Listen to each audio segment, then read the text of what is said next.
Hello everybody, let's play some Tic-Tac-Toe with Matlab. I've already saved this file as Tic-Tac-Toe 1. We're going to take this in several sections. Comment up here says we're in Tic-Tac-Toe 1. CLC clears the command window. Do not use this in the online version. It will hide your command window. Right. The first thing we need to do is get some zeros. We're going to do a tic-tac-toe board. We're going to do it with, there we go, doot, doot, doot, doot. We want a matrix filled with zeros to start with.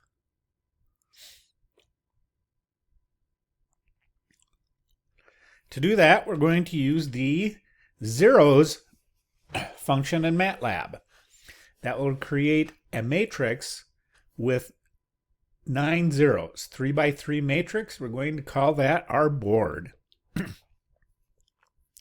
We're going to start right out by creating a display game board function. Right at this point, this function is going to be very simple. It is going to display the current state of the game board matrix. We're going to pass in the board, and all it's going to do is just display the board. We're not going to do anything else fancy. We may later on. The nice thing about having this as a function, we don't have to dig into this program. If we want to display it differently, we just go in here and do it, because it's its own separate little thing. Well, let's see how this works. It worked. There's our 0 by 0 by 0 by 0 by 0 matrix. Cool. Well, zeros are empty. Ones are the players. 1 is the player and 2 is the computer. So let's bring in our first move. We are going to get the player move to make it more intuitive for the user. We're going to let them be able to do 1 through 9. I just chose to do it that way. Or they can enter 0 to exit. We're not going to implement the exit yet, but we're going to once we get our loop in the next section. But for now, our move is going to be 1, 2, 3, 4, 5, 6, 7, 8, 9. Well, once we've moved, we need to update the game board. Yep. But before we do that, we want to make sure that we know whose turn it is.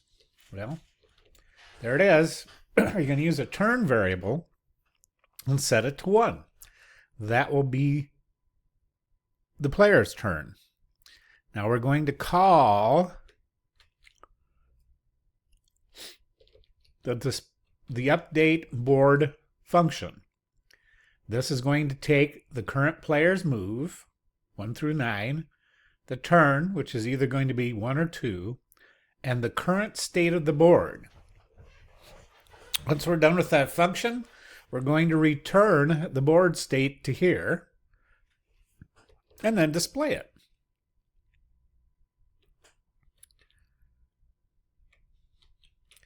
It's very common in games and many other programming assignments to use, there we go, to use a matrix back here that's a data structure. So we change this, and then we update this, and all this is the display.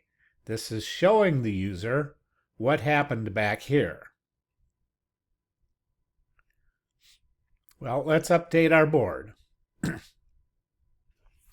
There's any number of ways to do this. We're going to type in function board because that's what we're going to return. The name of our function is update board. We're going to pass in the current move, 1 through 9. Whose turn is it? And we need to pass in the board. We always need to end functions, loops, excuse me, whatever we're doing. Well, There are several ways to do this, and one of the ways to do this is kind of just brute force. If move equals 1. If move is 1, what happens? The row equals 1. The column equals 1. Well, you can see where I'm going with this. You just have to make an if, and we're going to do an else if. Now we have to end this too.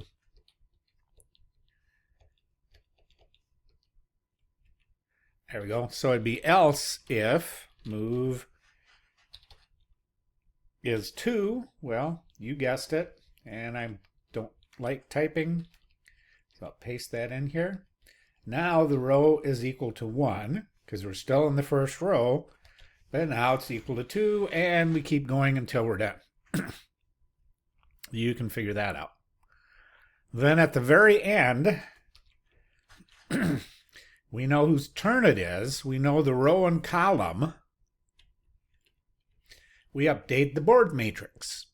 Whatever row and column this is, we put in a 1. And you can finish all this out on your own. Then, after we've updated the board matrix, we need to display it. And there we go. Tic-Tac-Toe, many ways to solve it. This is just one way. Stay tuned for part 2.